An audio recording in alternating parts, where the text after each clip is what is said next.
This video is sponsored by Nebula. Real quick, I just wanted to say that I produced 6 videos in the Great City series, and the most recent one on Cairo is up on Nebula right now. If you're interested in the ancient origin of cities, you'll love that video. Nebula gave me a higher budget to produce those, and they're worth a watch. There's a link to the video in the description below. Jericho in Palestine can make a good case for being the oldest city in the world. UNESCO says that it was founded around 10,000 BCE, right about the time humans started domesticating plants and animals, a period known as the Neolithic. This is sometimes referred to as the Stone Age because people hadn't figured out how to use metals. It was also before writing. Jericho was founded by the people of the Natufian culture. It would make sense that they would be one of the first cultures to build a city. They were hunter-gatherers, but moved quite a bit less than most. They are in fact considered the first sedentary culture, settling down in 12,000 BCE. That's 2,000 years before they figured out agriculture. In 2018, researchers found evidence that Natufians may have been the first culture to brew beer around this time. I'm not saying that there's a correlation between beer and wanting to stay put, but I'm not saying that either. For sedentary Natufians, locating their first real settlement at the site of Jericho makes a lot of sense. It's located in a little oasis of green near the Jordan River and the Dead Sea. Its natural springs and fertile soil likely attracted them, and Jericho started as a village in the center of a small agricultural area. This was right around the time that they were domesticating plants and animals, and Jericho was simply a great place to do that. You can actually still see the location of ancient Jericho, located to the northwest of the modern city. We can safely say that it was not a peaceful time back then, as Jericho was known as the first city with fortifications. Residents also built a ditch, as well as a tower with 22 stairs, making it one of the earliest examples of a monumental fortification. Within the first 1,000 years of existence, Jericho residents developed irrigation that helped increase their urban population to an estimated 2,000 or 3,000 people. The original buildings were round, but rectilinear buildings came later. This is a common theme in these Neolithic cities. Many start with round buildings and eventually develop rectilinear ones. Right angles are sort of an evolutionary step in city building. When you have buildings, streets, and people all clustered together like in Neolithic Jericho, you have a city. And fundamentally, these are some of the same building blocks we use to build cities today. But it can be hard to remember the ancient origins of cities when our cities look like this one here. We can see evidence of older versions of our cities, historic buildings and structures from previous eras. Some cities even have structures that are millennia old still in use. But Jericho and the other first cities go so far back that archaeologists are still figuring out how they were constructed and why they were constructed. In this video, we're going to look at what life was like just before cities to understand and answer the question of why humans invented cities. Then we'll look at how they looked and how they functioned. Let's hop into our DeLorean after the bike bell. Humans, Homo sapiens, have been roaming this planet for the last 300,000 years or so. For a majority of this time, up until 12,000 years ago, humans were hunter-gatherers. In fact, the practice of hunting and gathering goes back 2 million years to our pre-human ancestors. Most humans in this era lived in small groups of maybe 100 or so, and lived a nomadic lifestyle. They had to have territories as large as 500 square miles to find all the food they needed to survive. Needless to say, this lifestyle didn't facilitate the construction of much human settlement. Human groups lived in caves, huts, or tents, temporary structures really. But around 12,000 years ago, humans began what we today call the Neolithic Revolution. Those hunter-gatherers were familiar with cereal grains like wheat, barley, and rye. They began to understand how they grew and how to cultivate them. In the ideal conditions found in the Fertile Crescent at that time, these humans began to plant farms and curtail their nomadic lifestyle. They built irrigation to water their crops, one of the first kinds of permanent infrastructure. Neolithic people began to build buildings to live in and house themselves. As they began to domesticate animals, structures were built to house them too. Now, these Neolithic humans didn't have to learn how to build permanent structures out of nothing.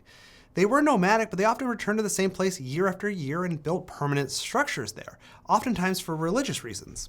This is one of the interpretations of Göbekli Tepe, a well-known archaeological site of this era located in southern Turkey.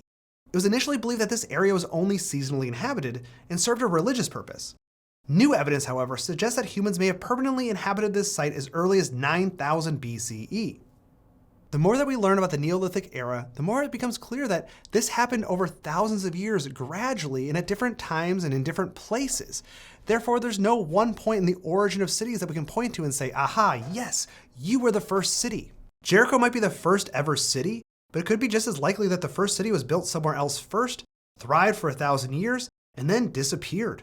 In fact, many scholars don't refer to the settlements of the Neolithic era to be cities at all, but instead proto-cities. Proto-cities were larger than their predecessors, but really only had about several thousand people at most. They often lacked things like a town center, monuments, major marketplaces, things what we might associate with cities today. A great example is the proto-city of Çatalhöyük, built around 7000 BCE in present-day Turkey. It was nothing more than residential buildings crammed together in sort of a honeycomb. If you lived in the center of the city, you had to get to your place by walking on the roofs of your neighbors. They hadn't really figured out the whole concept of streets just yet. What were these first proto-cities like? Well, for the inhabitants, they probably weren't actually that great. Switching to agriculture actually made health outcomes worse, and life expectancy dropped. Cereal-based diets of the time were less nutritious than hunting and gathering. Disease and parasites spread more easily with people living in close quarters. These new proto-cities also had to deal with social upheaval. Settlement and agriculture meant that farms were producing a surplus and not everyone had to be involved in the production of food. This was generally a good thing, but it also created the beginnings of social hierarchy. You could have a permanent religious class of priests or a class of merchants and craftsmen. Agriculture in cities also introduced the idea of owning land. Paired with social hierarchy, and you have the makings of wealth accumulation and inequality. Awesome. But even with all the downsides of this early form of urban living, people clearly found proto-cities advantageous. Many of them sprung up in the Fertile Crescent in this time period. Before we move to the Bronze Age, I want to mention one more thing about why humans invented cities. Yes, agriculture was a big cause, but not the only one. Some cities were invented for religious significance, like Göbekli Tepe. The Neolithic temples on the island of Malta are another great example of these early temple settlements. Now, in the Bronze Age, city building began to get more sophisticated, and we see the rise of actual cities, not just proto-cities. There's no one answer as to what was the earliest and oldest true city, but some of the contenders are Eridu, Uruk, and Ur, all of which are situated in present-day Iraq.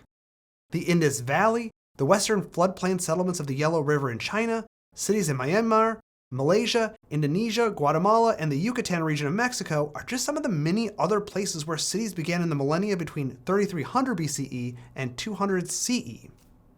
One of the hallmarks of cities of this era is a more sophisticated town plan. We saw in Jericho that proto-city had more of an organic form. Jericho sort of looked like an amoeba or a bean or something, and the buildings seemed to be arranged haphazardly. But during the beginnings of the Bronze Age, there were cities with grid plans. Dolavira, a city in the Indus Valley civilization, is an example of a rectilinear plan. The neighboring city of Mohenjo-Daro also had a gridded city with roughly even blocks. Two main axes were designed wider than the rest. There was a citadel to the west and a wall for protection. Another hallmark of cities of this era was population. Now, as I mentioned before, proto-cities could have 2,000, 3,000, 4,000 people, but cities in the Bronze Age could have tens of thousands of people. The Bronze Age coincided with the rise of ancient Egypt, best known for constructing the pyramids. Memphis was the largest and most important city of that era. The city boasted a population of 30,000 people. This was probably the largest city in the world 4,000 years ago. Eventually, Memphis would fall into ruin and be eclipsed by a new city to the north, what we now call Cairo. Cairo's origins were well after ancient Egypt and actually began during the Roman Empire. That's a topic for another video found on Nebula. It chronicles the entire history of Cairo and includes all of the invasions, battles, and rulers that shaped it. Nebula is creator-owned, meaning that when you watch my videos there, you're actually supporting me more than when you watch them here. And that gets you access to all of my exclusive content, and there's a lot of it, completely ad-free. That includes all the great city series, a bunch of short bonus videos, planning ancient Rome, and more. In addition, you have creators like Wendover Productions, Real Life Lore, and Real Engineering posting incredible exclusive content on Nebula. My entire family is hooked on Wendover's Jet Lag series, which is the best show if you like wholesome reality TV mixed with train travel, and that's me. And now if you sign up with my link, you get free access to Nebula classes, where our creators host classes on how to be, well, a creator. All of these classes are taught by the folks here on Nebula, so you can learn how the Friday Checkout makes a video, or how Foreign tells stories, or how Patrick Willems makes movies. Your favorite creators teaching you how to create. Great for aspiring creators or folks who just love seeing behind the curtain. You can get all of my exclusive content, other creators' exclusive content, and Nebula classes for a big discount right now. If you sign up using my link, you can get 40% off an annual plan. That's $2.50 a month. It's the best deal in streaming. So go sign up, support me, and get 40% off.